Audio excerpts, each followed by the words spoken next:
Hello everyone, welcome to this channel guys. आज हम लोग इम्पोर्टेंट क्वेश्चन डिस्कस करने वाले हैं लीगल के। राइट, आपके पास ये जो एग्जाम है बहुत ही इम्पोर्टेंट है क्योंकि ये लास्ट चांस है हमारे पास। राइट, और क्योंकि नेक्स्ट ईयर से आपको भी पता है कि सिलेबस चेंज हो रहा है, पैटर्न चेंज हो रहा है। तो ये एग्जाम करेंटली हमारे पास बहुत इंपॉर्टेंट है। जब हम लोग स्पेशली लीगल के बारे में बात करते हैं तो स्पेशली बात करते हैं लॉज के बारे में। और इन लॉज के अंदर आपके पास आते हैं गाइस एक्ट आते हैं, आपके पास सेक्शन आते हैं, और इन्हीं सेक्शन के जो स्पेशल फीचर्स हैं, है ना, यहाँ से आपको इन डेप्थ जो है कंसेप्चुअल क्लैरिटी होनी बहुत ज़रूरी है। तभी आप लोग उन क्वेश्चंस को जो है अटेम्प्ट कर सकते हैं, क्योंकि जो आज की डेट में क्वेश्चंस बन रहे हैं जैब के अंदर, राइट, क्योंकि इसमें केस स्टडीज तो नहीं आती, हाँ, बट अभी डायरेक्ट क्वेश्चंस भी नहीं आते जो कि आप बोले वन वर्ड आंसर है। प्रॉपरली स्टेटमेंट फॉर्म में आपके पास ऑप्शंस होती हैं और उन्हीं ऑप्शंस में फिर फर्दर ऑन ऑप्शंस को आपको चूज करना है। तो स्पेशली कंसर्न इज अबाउट कि कंसेप्चुअल क्लैरिटी होनी बहुत जरूरी है। राइट, चलिए तो आज हम कुछ इंपॉर्टेंट क्वेश्चन डिस्कस करेंगे ताकि आपके एग्जाम में हेल्प करे आपको क्लियर करने में। चलिए, so let's start.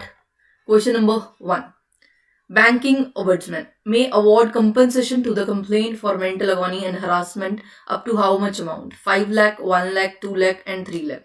Banking ombudsman के अंदर जब कंप्लेंट फाइल करी जाती है उस कंप्लेंट के अगेंस्ट कितने तक का अवार्ड आपको मिलता है, स्पेशली फॉर मेंटल अगोनी और हरासमेंट के केस में। अब यहाँ पे ना सब्जेक्टिव है, सब्जेक्टिव मतलब ओवरऑल नहीं पूछा गया।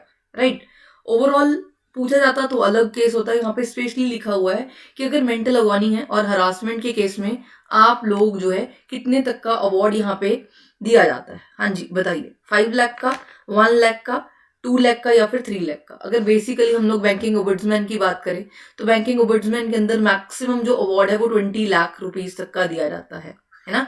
20 लाख रुपीज तक का जो है वो अवार्ड दिया जाता है, जो कि पावर्स है बैंकिंग ओम्बुड्समैन के अंदर। और एक चीज और, बैंकिंग ओम्बुड्समैन स्कीम बेसिकली क्या है कि अगर कोई भी कस्टमर या कोई भी क्लाइंट बैंकिंग जो बेसिकली बैंक की सर्विसेज अवेल कर रहा है, अगर आप बैंकिंग सर्विसेज से खुश नहीं है और वहां पे कंप्लेंट फाइल करना चाहते हैं बैंक के अगेंस्ट, तो हमारे पास जो है वो रिड्रेसल अवेलेबल है। राइट, तो ग्रीवियंस सेल है आपके पास, क्या, बैंकिंग ओम्बुड्समैन, यहाँ पे आप केस फाइल कर सकते हैं। और स्पेशली फॉर अगर मेंटल अगोनी और हरासमेंट की बात करें, कितने तक का केस फाइल कर सकते हैं, 5 लाख, 1 लाख, 2 लाख या 3 लाख। तो कितना अमाउंट मेंशन है मेंटल अगोनी के लिए, 1 लाख। तो जो मैक्सिमम अगर अवार्ड के बारे में बात करें, अगर आपको मैक्सिमम के ऊपर क्वेश्चन आता है, so your answer will be 20 lakh rupees. चलिए next question, which of the following is not the negotiable instrument? इसमें से कौन सा आपके पास नेगोशिएबल इंस्ट्रूमेंट नहीं है? We have promissory notes, we have currency notes, we have bills of exchange, we have cheque. Right, जब हम लोग नेगोशिएबल इंस्ट्रूमेंट के बारे में बात करते हैं तो हम लोग बात करते हैं उन रिटन डॉक्यूमेंट्स के बारे में। किन किन चीजों के बारे में? उन रिटन डॉक्यूमेंट्स के बारे में जो कि इजीली ट्रांसफरेबल है ना। उन रिटन डॉक्यूमेंट्स के बारे में जो कि आपके पास इजीली ट्रांसफरेबल है, जिनके ऊपर कोई भी जो है मतलब वो फ्री है ना, बियरेबल फॉर्म में है। तो बेसिकली नेगोशिएशन एक्ट के अंदर जो आपके पास जो नेगोशिएबल एक्ट है, कौन सा एक्ट है ये? एनआई एक्ट 1881 है ना, नेगोशिएबल इंस्ट्रूमेंट एक्ट 1881। और इस एक्ट के अंदर आपके पास 3 चीजें आती हैं। कौन सी 3 चीजें आती हैं? अगर हम लोग बात करें सेक्शन 4 की, सेक्शन 4 के अंदर मेंशन है आपके पास प्रोमिसरी नोट्स। राइट, क्या चीज मेंशन है? Promissory notes. सेक्शन नंबर 5 के अंदर, सेक्शन नंबर 5 के अंदर आपके पास मेंशन है बिल्स ऑफ एक्सचेंज, जो कि आपके बेसिकली ट्रेड बिल्स होते हैं। राइट, बीपी और बीआर। तो बिल्स ऑफ एक्सचेंज मेंशन है, ये भी आपके पास नेगोशिएबल इंस्ट्रूमेंट है। Then we have section number 6 में आता है आपके पास चेक। तो सेक्शन नंबर 4, 5 और 6 में आपके पास मेंशन है promissory note, bills of exchange और चेक। करेंसी नोट किसी भी तरीके के नेगोशिएबल इंस्ट्रूमेंट नहीं होते। Right, so option number B जो है वो आपका करेक्ट आंसर हो जाएगा। I hope it is clear. Right, so negotiable instrument कौन से हैं? सेक्शन नंबर 4, 5 और 6 के अकॉर्डिंग प्रोमिसरी नोट्स है, बिल्स ऑफ एक्सचेंज है और चेक है। तो बेसिकली अगर नेगोशिएबल के बारे में मैं बात करूं तो नेगोशिएबल का मतलब होता है कोई भी ऐसा रिटन डॉक्यूमेंट आपके पास जो कि फ्रीली ट्रांसफरेबल हो। राइट, ये मेंशन आपके पास एनआई एक्ट 1881 के अंदर। So option number B is correct. चलिए see, question number 3, banking ombudsman से अगेन क्वेश्चन है। The banking ombudsman scheme is introduce under which of the following sections in banking regulation act 1949? एक ना हमें बहुत बड़ी कंफ्यूजन रहती है कि हम लोग आरबीआई एक्ट लगाएं, हम लोग बीआर एक्ट लगाएं, या फिर हम लोग एनआई एक्ट के बारे में। ये 3 एक्ट्स ना ऐसे हैं जहाँ पे आपकी बैंकिंग है ना, जो जर्नल हम लोग बैंकिंग के बारे में बात करते हैं, तो बैंकिंग ओवरऑल इन 3 सेक्शन के ऊपर मेजरली फोकस्ड है। एक आपके पास हो गया आरबीआई एक्ट, राइट, एक हमारे पास हो गया बैंकिंग रेगुलेशन एक्ट, और एक आपके पास आ जाता है एनआई एक्ट। तो तीनों एक्ट बहुत ही इंपॉर्टेंट है ना। आरबीआई एक्ट है आपके पास 1934, then we have banking regulation act 1949, then we have negotiable instrument act 1881, right. तो जब हम लोग बात करते हैं कोई भी चीज, जब आप बैंक के लिए करते हैं या फिर बैंक बताता है अपनी पावर्स के बारे में, अपने रूल्स के बारे में, अपनी पॉलिसीज के बारे में, तो वो बात करता है बैंकिंग रेगुलेशन के अंदर, राइट। आरबीआई एक्ट बात करता है आरबीआई की खुद की पावर्स के बारे में, आरबीआई खुद की पॉलिसीज के बारे में। It's all about RBI, right. तो जब भी आप बैंक्स के बारे में बात करेंगे तो आप लोग बात करेंगे बैंकिंग रेगुलेशन एक्ट 1949 के अंदर। तो बैंकिंग ओम्बुड्समैन स्कीम जो है वो इंट्रोड्यूस करी गई थी आपके पास बैंकिंग रेगुलेशन एक्ट के अंदर, राइट। कौन सा सेक्शन लगता है भाई इसके अंदर? Section 35A, section 30A, section 29A या फिर सेक्शन 40A? तो basically section 35A of banking regulation act 1949, right. चलिए सिंपल क्वेश्चन है। सो बैंकिंग ओम्बुड्समैन स्कीम जो है वो इंट्रोड्यूस करी गई है कौन से एक्ट के अंदर? हमारे पास बैंकिंग रेगुलेशन एक्ट 1949, और इसका सेक्शन कौन सा है? Section 35A। मैंने जब बिगिनिंग करी थी, और अच्छा एक चीज और, ये इफेक्टिव कब से हुआ? 1995 से, राइट। तो बेसिकली मैंने आपको बताया था कि जो एक्ट्स हैं और जो सेक्शन है और इनके जो स्पेशल फीचर्स हैं वो वहीं से ही आपको बेसिकली क्वेश्चन बनते हैं। जो एलआर का पेपर है ना वो बहुत ही इजी है। इजी इन द सेंस मतलब उन लोगों के लिए जिन्होंने एक्ट्स को पढ़ा है, जिन्होंने सेक्शन को पढ़ा है, जिन्होंने प्रॉपरली उस लॉ को पढ़ा है। तो जब भी आप किसी भी एग्जाम की तैयारी कर रहे हैं तो आप पूरा पेपर 100% अगर नहीं भी हो पाता आपका, सो दैट्स टोटली फाइन, है ना। अगर आप 60% पेपर की भी तैयारी करके जा रहे हैं, मतलब वो बहुत अच्छे से होना चाहिए, वो 60% भी आपका पेपर क्लियर करा देगा, राइट। चलिए next question. Every promise and every set of promises forming the consideration for each other is called as. चलिए ये हमारे पास, हम लोग जब बात करते हैं प्रॉमिस की, प्रॉमिस का मतलब क्या होता है कि एक पर्सन दूसरे पर्सन से प्रॉमिस कर रहा है किसी एक चीज को फुलफिल करने के लिए, है ना। किसी एक चीज को फुलफिल करने के लिए जो चीज करी जा रही है उसको आप लोग बेसिकली क्या बोलते हैं? प्रॉमिस बोलते हैं, राइट। अब प्रॉमिस क्या हो सकता है कि फॉर एग्जाम्पल कल हम जो है आपको 10,000 रुपए देंगे, है ना। प्रॉमिस किया मिस्टर ए ने मिस्टर बी को प्रॉमिस किया है कि मैं आपको कल की डेट में कितने पैसे दूंगा? 10,000 रुपीज दूंगा। तो ये एक तरीके का प्रॉमिस हो गया। एक बंदा ऑफर कर रहा है और दूसरा उसको एक्सेप्ट कर रहा है, तो यहाँ पे क्या हो रही है? प्रॉमिस हो रहा है। तो जनरली जब प्रोमिसेस होते हैं या फिर सेट ऑफ, मतलब एक सिंगल प्रॉमिस भी हो सकता है, एक सेट ऑफ प्रोमिसेस भी हो सकते हैं। सेट ऑफ प्रोमिसेस का मतलब क्या होगा कि एक ही आइटम के अंदर या एक ही हम लोग बात करें सब्जेक्ट के अंदर काफी सारी चीजें जब एंटर हो जाती हैं, राइट, तो उसको हम लोग सेट ऑफ प्रोमिसेस बोल देते हैं। तो जब हम लोग सेट ऑफ प्रोमिसेस के बारे में बात कर रहे हैं तो हम लोग बात करते हैं कि कब इस चीज को, प्रोमिसेस को आप कंसिडरेशन का नाम दे देते हो, है ना।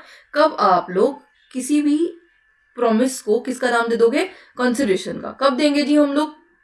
हाँ जी, कब देंगे हम लोग किसी भी प्रॉमिस को कंसिडरेशन का नाम?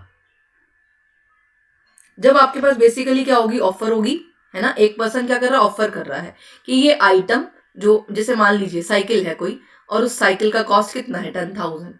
सो मिस्टर ए ने बी को बोला है कि ये आप मुझे क्या करें? 10,000 में साइकिल बेच दे, या फिर बी खुद ही बेच रहा है अपनी साइकिल मिस्टर ए को, कितने में? 10,000 रुपए में। तो ऑफर कहीं से भी आ सकता है, एक बायर भी कर सकता है, एक सेलर भी कर सकता है, राइट। तो जब ऑफर प्लस एक्सेप्टेंस मिल जाता है, ठीक है, ऑन सेम ग्राउंड के ऊपर, मतलब जैसा ए ने ऑफर किया है वैसा बी एक्सेप्ट भी कर रहा है, तो उस चीज को हम लोग बेसिकली यहाँ पे नाम दे देते हैं किसका? प्रॉमिस का, है ना। किसका नाम दे देते हैं? प्रॉमिस का नाम दे देते हैं। और जब ये प्रॉमिस फुलफिल हो जाता है, राइट, और इसमें क्या मिल जाती है हमारे पास? क्या? कंसिडरेशन। प्रॉमिस प्लस कंसिडरेशन अगर मिल जाए कि सेम रिगार्ड पे वो एग्री भी हो जाए, तो उस केस में वो चीज बन जाती है आपके पास एग्रीमेंट। क्या बन जाता है? एग्रीमेंट बन जाता है। और अगर इसी एग्रीमेंट को एनफोर्सेबल बाय लॉ होगा, है ना, एनफोर्सेबल बाय लॉ होगा, तो हम लोग इसे क्या बोल देते हैं, कॉन्ट्रैक्ट बोल देते हैं। क्या बोल देते हैं, कॉन्ट्रैक्ट। तो कोई भी ऐसा एग्रीमेंट जिसको आप लोग बेसिकली कोर्ट के अंदर एनफोर्स करा सकते हैं, उसको हम लोग क्या बोल देते हैं, contract, right. So every promise and every set of promises forming the consideration for each other is called as what? Voidable contract, contract, void contract या फिर agreement। यहाँ पे क्या होगा, एग्रीमेंट होगा। क्या होगा, एग्रीमेंट। अभी मैंने आपको बताया प्रॉमिस और जब कंसिडरेशन आपस में मिलते हैं, कंसिडरेशन मतलब सेम ही बेस के ऊपर या सेम ही रिगार्ड के ऊपर उससे एग्री होना, है ना, राइट। चलिए, तो प्रॉमिस इज बेसिकली व्हाट, कोई भी चीज जब आप रिटर्न में दे रहे हो, कि आप उसको प्रॉमिस कर रहे हो कि हाँ इस चीज को हम ऐसे ही फुलफिल करेंगे। और हाँ, कंसिडरेशन क्या होगा, दूसरी पार्टी उसको कंसीडर कर रही है सेम रिगार्ड के ऊपर, तो वो एग्रीमेंट बन जाता है। कोई भी एग्रीमेंट जब कोर्ट में एनफोर्स किया जा सकता है लीगली, तो वो बेसिकली बन जाता है कॉन्ट्रैक्ट। चलिए, सो ऑप्शन, इस क्वेश्चन का फोर्थ का आंसर क्या होगा, option number D is correct. Next, fifth, The act which deals with the matters relating to the contract is titled as। कौन सा एक्ट है जो कि डील करता है किसके साथ, कॉन्ट्रैक्ट के साथ। हाँ जी, कौन सा ऐसा एक्ट है जो कि डील करता है कॉन्ट्रैक्ट के साथ। Sales of good act 1930 is talk about what, sale के बारे में, जो हमारी गुड्स एंड सर्विसेज है उसकी सेल के बारे में बात करता है। इंडियन कॉन्ट्रैक्ट एक्ट बात करता है रिगार्डिंग व्हाट, कॉन्ट्रैक्ट्स के बारे में बिटवीन टू पार्टीज और मोर पार्टीज, राइट।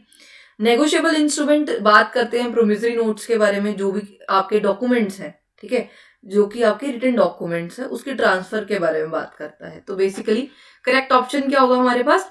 अच्छा, एक चीज और, इसमें कंफ्यूजन क्रिएट किया गया कि 1872 है कि 1972, तो हमारे पास इंडियन कॉन्ट्रैक्ट एक्ट 1872 है। सो उसके according option number B is correct, right. चलिए next, question number 6, where a minor has entered into a contract for purchase of necessary items in such cases। अगर कोई माइनर को आप contract में लेके आते हो, है ना, और जिसमें कि वो परचेज कर रहा है नेसेसरी आइटम्स की, मतलब जो नेसेसिटी गुड्स होते हैं उसके लिए, इन सच केसेस क्या माइनर पर्सनली लायबल होगा उन आइटम्स के लिए, या फिर minor estates are liable to make goods, या जो माइनर का वो लायबल होंगे, या फिर माइनर का गार्डियन लायबल होगा, या माइनर इज पर्सनली लायबल।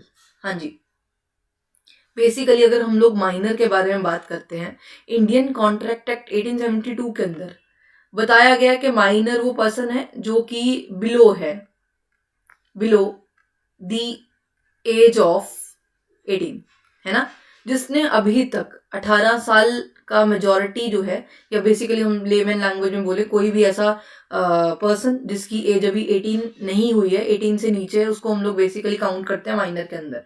कोई भी ऐसा पर्सन जिसकी एज 18 या 18 अबव है, वो मेजर काउंट किया जाता है ना, वो मेजॉरिटी की एज में आता है, और वो लीगली बाइंड होते हैं कॉन्ट्रैक्ट के अंदर, ठीक है, और वो पर्सनली लायबल भी होते हैं। बट इंडियन कॉन्ट्रैक्ट एक्ट बताता है कि किसी भी माइनर को अगर आप कॉन्ट्रैक्ट में लेके आते हो तो वो लीगल नहीं है। लीगल इन द सेंस कि आप उसके खिलाफ, या वो उसके खिलाफ स्यू नहीं कर सकते, वो पर्सनली लायबल नहीं हो सकता, क्योंकि एट द एज ऑफ, है ना, at the age of below 18 हम लोग मान के चलते हैं कि उसके अंदर इतनी क्षमता नहीं है कि वो बेसिकली किसी भी कॉन्ट्रैक्ट के अंदर आ सके, राइट। चलिए, तो आप माइनर को कॉन्ट्रैक्ट में ऐड तो कर सकते हैं, बट सिर्फ और सिर्फ बेनिफिट्स देने के लिए। अगर आप कहें कि हाँ उसको आप स्यू कर देंगे या कोई पर्सनली लायबल हो जाएगा वो, so sorry for that, Indian contract act mention करता है कि minor is not liable, right. चलिए, तो पर्सनली लायबल नहीं होगा, आप बेनिफिट्स के लिए उसे कॉन्ट्रैक्ट में ऐड ऑन किया जा सकता है, अदरवाइज आप माइनर को कॉन्ट्रैक्ट में ऐड नहीं कर सकते। सो option number A is correct, minor is not personally liable, क्योंकि माइनर के साथ कॉन्ट्रैक्ट करना ही अपने आप में क्या है, वॉइड एब इनिशियो है, राइट, अंटिल अनलेस आप उसको बेनिफिट ना दे रहे हो तो। चलिए next question, question number 7, find out the void agreement among the following. इसमें से कौन सा ऐसा एग्रीमेंट है जो कि वॉइड है। किसी भी एग्रीमेंट को सबसे पहले बात समझने वाली है कि वॉइड होता क्या है ना।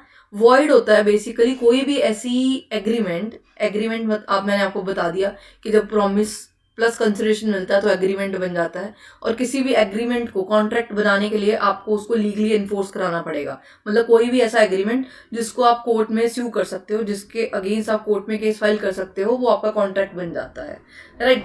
जब हम लोग बात करते हैं वॉइड के बारे में, तो वॉइड होता है कि फ्रॉम द बिगिनिंग ही वो वॉइड अब एन इशू है ना, मतलब इलीगल है यार, राइट। क्या है? इलीगल।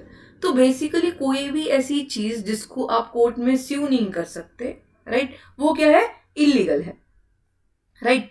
अब ये हो सकता है इलीगल हो, है ना, एक आइटम तो हो सकती है हमारे पास, या तो इलीगल हो या फिर किसी भी जो आपके पास जो पब्लिक पॉलिसीज हैं, है ना, जो हमारे पास पब्लिक पॉलिसीज हैं उसके लिए फेयर ना हो, राइट। कोई भी ऐसी चीज जो है जो पब्लिक पॉलिसीज के अगेंस्ट है, जैसे माइनर के साथ बताया गया है कि आप कांटेक्ट में नहीं आ सकते, तो वो from the beginning he void है, राइट। या किसी भी आप लोग कॉन्ट्रैक्ट के अंदर आते हो जिसमें प्रोबेबिलिटी है हैपनिंग और हैपनिंग अनहैपनिंग की, या फिर हम लोग बोले जितने भी वेजरिंग एग्रीमेंट्स हैं, वेजरिंग एग्रीमेंट्स होते हैं जिसमें कि आपके पास गैम्बलिंग है, राइट, बैटिंग है, तो आप लोग वहां पे शर्त लगा रहे हो कि यार ये हो गया तो ये प्रॉमिस फुलफिल करेंगे, राइट। जैसे अपने पेरेंट अपने बच्चे को बोलता है कि अगर आपके इतने मार्क्स आ गए तो हम आपको ये देंगे, वो सब आपके एक तरीके से क्या है? वॉइड एग्रीमेंट्स है ना। होना ना होना एक इवेंट का जो प्रोबेबिलिटी बेस्ड होगा वो सब वॉइड है, राइट। जितने आपके पास अगर नॉर्मली एक पर्सन बोलता है, जैसे वो हिंदी मूवीज में दिखाते हैं कि हम चांद तारे तोड़ तोड़ के लेके आएंगे, तो वो बेसिकली क्या अपने आप में ही है ना, वो वॉइड है, क्योंकि ऐसा परफॉर्म करना जो है इम्पॉसिबल है। कोई भी ऐसा इवेंट जो कि इम्पॉसिबल हो हैपनिंग के टाइम पे, तो वो अपने आप में वॉइड जो है वॉइड एब इनिशियो हो जाते हैं फ्रॉम द बिगिनिंग ही। चलिए, सो आई होप पॉइंट क्लियर है। अभी आंसर बताएंगे। सबसे पहले में लिखा है कि a for natural love and affection promise to give his son, मतलब ए पेरेंट हो गया, उसने नेचुरल लव एंड अफेक्शन के अंदर प्रॉमिस किया अपने बेटे से कि वो उन्हें कितने देगा? 10 लाख रुपीज देगा। A puts his promise to pay B in writing and registered it. Basically A ने उस प्रॉमिस को रिटर्न में किया और रजिस्टर किया, तो बहुत बढ़िया बात है, राइट। तो ये तो वॉइड नहीं है, तो लीगल ही है।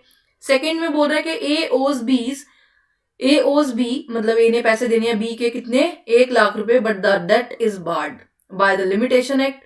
ए signs a written promise to pay B ₹50,000 on account of date.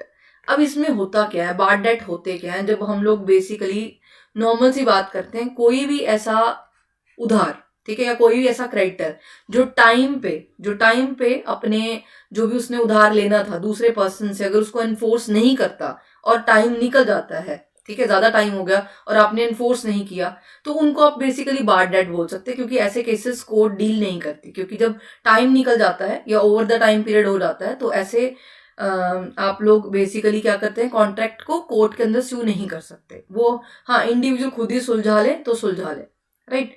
तो ये एक तरीके के हमारे पास क्या हो जाते हैं भाई? बार्ड डेट्स हो जाते हैं, तो ये तो वॉइड नहीं होता। थर्ड वन कि वो कह रहा है कि A promises for no consideration to give B ₹1,000।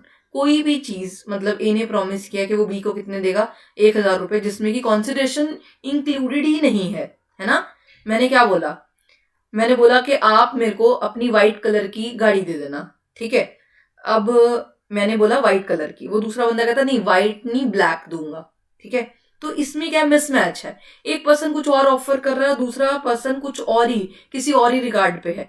तो कभी भी कोई भी आइटम एग्रीमेंट कोई भी चीज तभी हमारे पास प्रॉपर कंसिडरेशन में आ सकती है जब सेम रिगार्ड्स पे ऑफर भी हो और सेम रिगार्ड पे एक्सेप्टेंस भी हो। तो सिंपल सी बात है, जब दो पार्टीज सेम ही बेस के ऊपर एग्री होती हैं तभी वो एक्चुअल में लीगल बनता है, कंसिडरेशन बनता है, राइट। चलिए, सो किसी भी कॉन्ट्रैक्ट के अंदर अगर कंसिडरेशन अवेलेबल नहीं है तो वो वॉइड होता है। सो ऑप्शन नंबर 3 जो है वो करेक्ट हो जाएगा, right. Option number 3 is correct. Next question, as पर the format of the balance sheet prescribed as per Schedule 3 of the Companies Act 2013, those bank drafts which have passed are shown under the head movable assets, balance with banks, fixed assets, cash and cash equivalents। बताइए जी, जो balance sheet का pro forma mention है आपके पास schedule 3 के अंदर, companies act 2013 के अंदर, वहां पे कौन से हेड के अंदर आप लोग शो करते हो जो बैंक बेसिकली बैंक ड्राफ्ट जो है वो पास करता है? मूवेबल एसेट्स के अंदर, बैलेंस विद बैंक्स के अंदर, फिक्स एसेट्स के अंदर, या कैश एंड कैश इक्विवेलेंट्स के अंदर। अगर मैं मूवेबल एसेट्स के बारे में बात करूं तो कोई भी ऐसा एसेट जिसको बेसिकली मूव किया जा सकता है, राइट, लाइक आपका फर्नीचर हो गया, ठीक है। Then we have balance with bank, मतलब किसी और, जैसे एसबीआई का पैसा पीएनबी के पास पड़ा है, या राइट, या फिर आरबीआई के पास पड़ा है, या फिर हो सकता है फिक्स एसेट। फिक्स एसेट मतलब आपके हो सकता है टेंजिबल एसेट्स भी हो या फिर इंटेंजिबल एसेट्स भी हो सकते हैं। कैश एंड कैश इक्विवेलेंट्स मतलब कोई भी ऐसी आइटम जिसको आप इजीली कन्वर्ट कर सकते हो कैश के अंदर।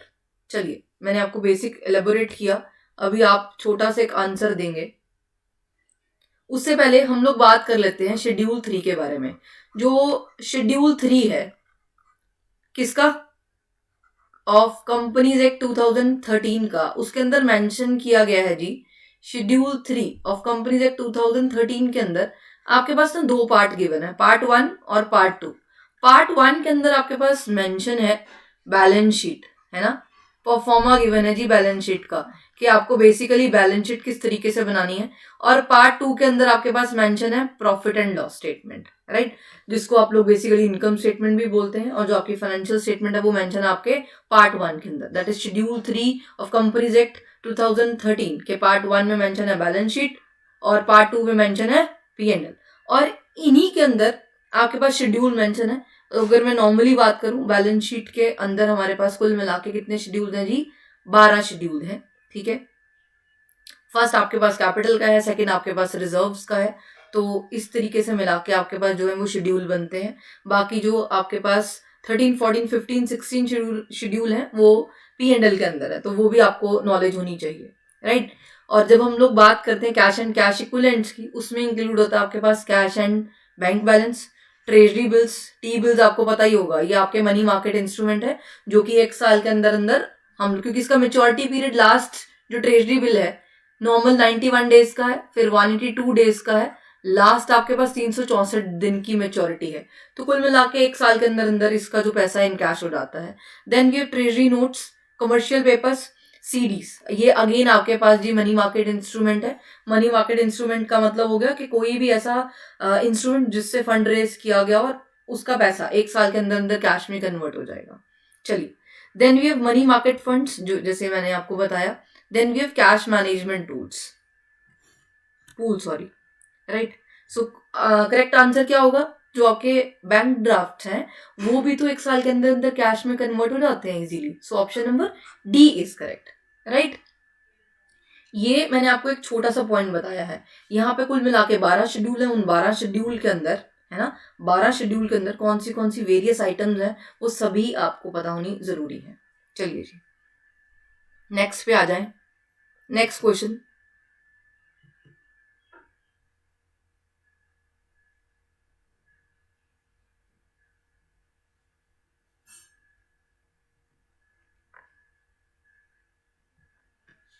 चलिए 9th question. A promises to pay B a sum of rupees 10,000 if it rains, and in return B promises to pay rupees 10,000 to A if it does not rain. It is an valid agreement, contingent contract, या फिर wagering agreement, या फिर uncertain agreement। अब कह रहा है कि A ना B को प्रॉमिस कर रहा है कि अगर कभी किसी दिन बारिश हुई तो मैं आपको 10,000 रुपीज दूंगा, और बी कहता है अगर बारिश नहीं हुई, है ना, तो इन रिटर्न मैं आपको 10,000 रुपए दूंगा। तो सिंपल सी बात है, ये कोई भी ऐसी चीज जहां पे बैटिंग है या फिर गैम्बलिंग है, ये एक तरीके से क्या है, गैम्बलिंग ही तो, जहां पे आप शर्त लगा रहे हैं, एक इवेंट के होने ना होने की प्रोबेबिलिटी है, जहां पे ये सभी एग्रीमेंट्स आपके बेसिकली एज पर according to Indian contract act हम इन्हें वैलिड नहीं मानते। ये आपके पास कौन से होते हैं जी, वेजरिंग एग्रीमेंट्स होते हैं, है ना। ये हमारे पास कौन से होते हैं, वेजरिंग एग्रीमेंट्स। क्लियर है, कौन से होंगे, वेजरिंग एग्रीमेंट्स। सो वेजरिंग एग्रीमेंट्स कोई भी ऐसा एग्रीमेंट जिसमें कि बैटिंग गैम्बलिंग इंक्लूड है, राइट, जिसमें कि आप बेसिकली सट्टा लगा रहे हैं एक चीज के ऊपर कि होगी कि नहीं होगी, तो वो सारी की सारी आइटम्स किसमें आती हैं, वेजरिंग के अंदर। जब हम लोग बात करते हैं वैलिड एग्रीमेंट्स की, वैलिड एग्रीमेंट्स का तो हम नॉर्मली बोलते हैं कोई भी ऐसा एग्रीमेंट जो कि एनफोर्सेबल हो लॉ के अंदर, है ना, कोई भी ऐसा एग्रीमेंट जो कि कोर्ट के अंदर जो है लीगली आप उसको एनफोर्स कर पा रहे हैं, या फिर हम लोग उसको नॉर्मली बोल देते हैं वैलिड इन द सेंस जो कि from the beginning he valid है, है ना, जो लीगल है। कॉन्टीजेंट कॉन्ट्रैक्ट होते हैं जो कि फ्यूचर में परफॉर्म किए जाएंगे, आज की डेट में आपने उसको बनाया है बट जो उसकी हैपनिंग है इवेंट की वो फ्यूचर के अंदर होगा। अनसर्टेन एग्रीमेंट होते हैं जो कि एक अनसर्टेन इवेंट के लिए हो। सो इसका करेक्ट ऑप्शन क्या होगा? Option number C, that is wagering, right. Next question, question number 10, consensus ad idem, right. अब इसका मतलब क्या होता है? ये बेसिकली हमारे पास लैटिन वर्ड है जिसमें कि हम लोग बोलते हैं कंसेसस एड एडम, मतलब मीटिंग ऑफ टू माइंड्स, है ना, मीटिंग ऑफ दी माइंड्स। जब दो पर्सन सेम थिंग के ऊपर एग्री हो जाते हैं, दो पार्टीज, पार्टी ए और पार्टी बी, जब सेम ही थिंग के ऊपर एग्री हो जाते हैं तो हम लोग उसको क्या बोलते हैं कि कंसेसस एड एडम। तो it means contract caused by mistake of one party as to the matter of fact, both the parties to an agreement are under a mistake, या फिर an agreement upon the same thing in the same sense, या फिर option number D, none of the above. मैंने आपको normal सा meaning बताया इसका, meeting of two minds. It means कि पर्सन ए है और एक पर्सन बी है ना, एक पर्सन ए है एक पर्सन बी है।